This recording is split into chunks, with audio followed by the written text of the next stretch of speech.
संयुक्त किसान मोर्चा के धनवानी साथी, मंच पर आसीन सभी साथी और बहादुर बहनों, नौजवानों, किसानों को प्रगतिशील महिला संगठन का क्रांतिकारी अभिनंदन।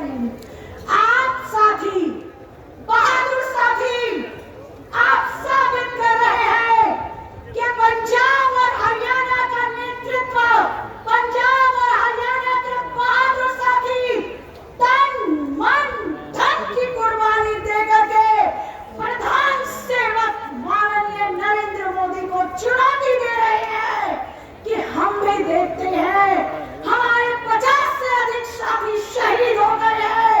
दिल्ली का पारा गिरता जा रहा है, बारिश होती जा रही है, मगर बॉर्डर्स पर, दिल्ली के बॉर्डर पर हमारी संख्या लगातार बढ़ती जा रही है और बढ़ेगी और बढ़ेगी और बढ़ती रहेगी जब तक आप ये तीनों किसान विरोधी कानूनों को रद्द नहीं कर देते।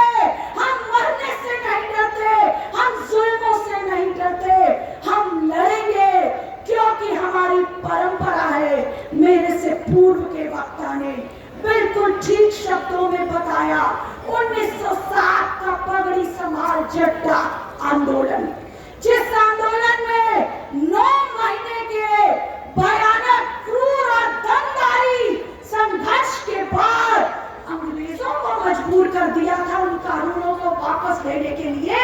तो आप किस खेत की मूली है माननीय नरेंद्र मोदी साहब? हम आपको बता देना चाहते हैं कि हम करने को भी तैयार हैं, हमें कोई फर्क नहीं पड़ता, क्योंकि ये सवाल हमारे जीवन का है, हमारी फसलों का है, हमारी नस्लों का है और इस फसल नस्ल जिंदगी बचाने की लड़ाई में अगर आपको लगता है कि केवल किसान ही इसमें मौजूद है, तो हम बता देना चाहते हैं कि ये केवल किसानों का नहीं, ये छात्रों का, ये नौजवानों का, ये महिलाओं का, ये बुजुर्गों का, ये बच्चों का, देश का हर तबका, चाहे वो किसी धर्म का हो, चाहे वो किसी जाति का हो, आज इन 3 किसान कानूनों को, 3 कॉर्पोरेट करप्ट खेती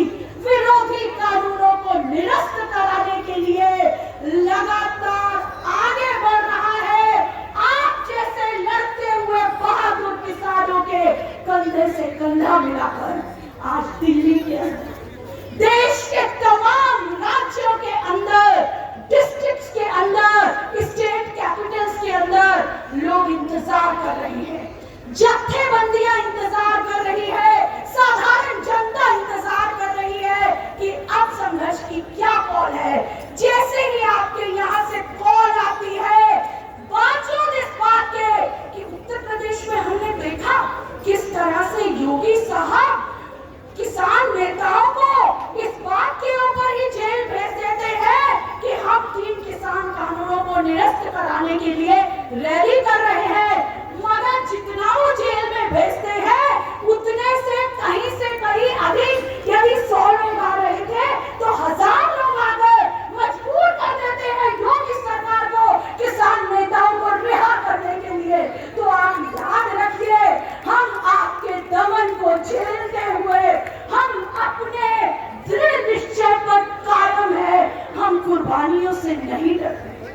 दूसरी बात मैं बता देना चाहती हूँ, ये मोदी की सरकार, ये केंद्र की सरकार, ये आरएसएस के नेतृत्व वाली भाजपा नीति एनडीए सरकार, ये आरएसएस जिसका दर्शन है, हिंदुत्व की ये बात करते हैं और इनका हिंदुत्व क्या है?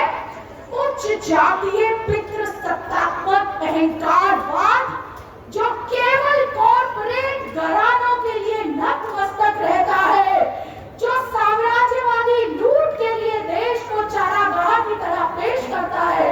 और उसका नतीजा क्या है? आज देश की शिक्षा, देश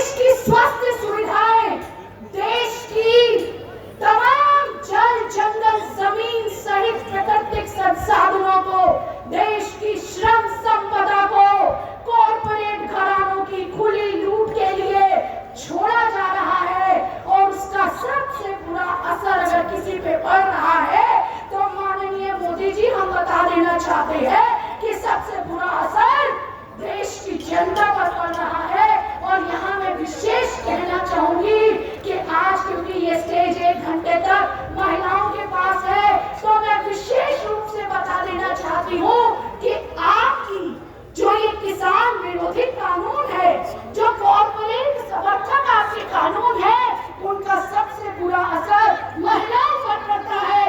यही कारण है कि आज जबकि हम 2021 में प्रवेश कर गए हैं, आपने साफ साफ बता रहे हैं कि भारत की 56% महिलाएं खून की कमी का शिकार है। खून की कमी का मतलब क्या है? क्योंकि खाने को नहीं मिलता, क्योंकि आपकी कॉर्पोरेट समर्थक नीतियों के चलते देश की राशन व्यवस्था तबाह हो रही है।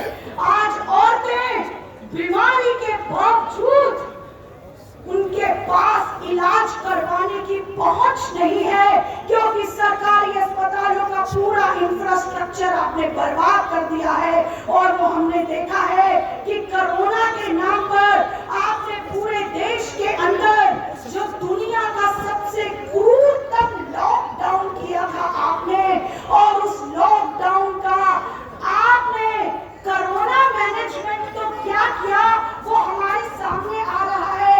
अभी 4 दिन पहले ही एम्स जैसे प्रतिष्ठित अस्पताल के अंदर कोरोना पेशेंट्स के साथ क्या किया जाता है, उस तरह की रिपोर्ट्स हमारे सामने आई हैं। जब एम्स का हालत ऐसा है, देश का प्रतिष्ठित जो हेल्थ सेंटर है, तो बाकी जगहों के हालात हमें पता है। हम समझते हैं कि आपने कोरोना काल का इस्तेमाल बुनियादी तौर पर इस देश के अंदर किसान विरोधी कानूनों को पास करने के लिए किया। आप पहले जल्दी से ऑर्डिनेंस ले आए और उसके बाद आपने कानून बना दिया। जब से हमारे किसान संघर्ष कर रहे हैं कि आप संसद का विशेष सत्र बुलवाइए, क्योंकि जिस तरह से आपने कानूनों को पास किया है आपको रद्द करना पड़ेगा, तो आप कहते हैं कि नहीं, आप शीतकालीन सत्र ही नहीं बुलाएंगे। तो हम बता देना चाहते हैं, आपने कोरोना काल के लॉकडाउन का इस्तेमाल केवल देश की जनता के ऊपर लेबर कोड्स और एंटी फॉर्मर्स लॉज को थोपने के लिए किया।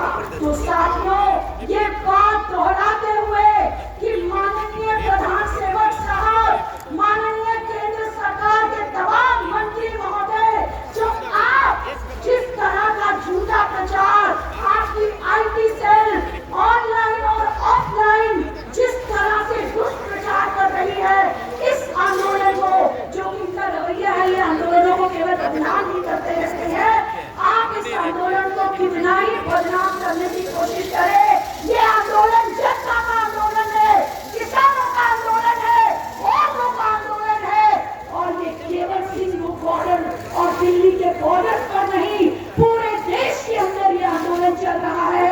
आज भी जैसे एमी जी ने बताया, if we do not rise, जिसके तहत 600 से भी ज्यादा संगठन आज ऑनलाइन और ऑफलाइन दोनों तरीकों से किसानों का संघर्ष उसको समर्थन के कार्यक्रम दे रहे हैं। यदि आपने इन कानूनों को निरस्त नहीं किया, तो दिल्ली के अंदर, देश के अंदर किसानों के समर्थन में न केवल किसान आंदोलन करेंगे, बल्कि उनके समर्थन में जनता का हर तबका आंदोलन करेगा, संघर्षों को जिंदा रखेंगे। धन्यवाद साथियों, आपने हम लोगों को सुना, बहुत बहुत धन्यवाद। इंकलाब जिंदाबाद। Thank you Poonam ji.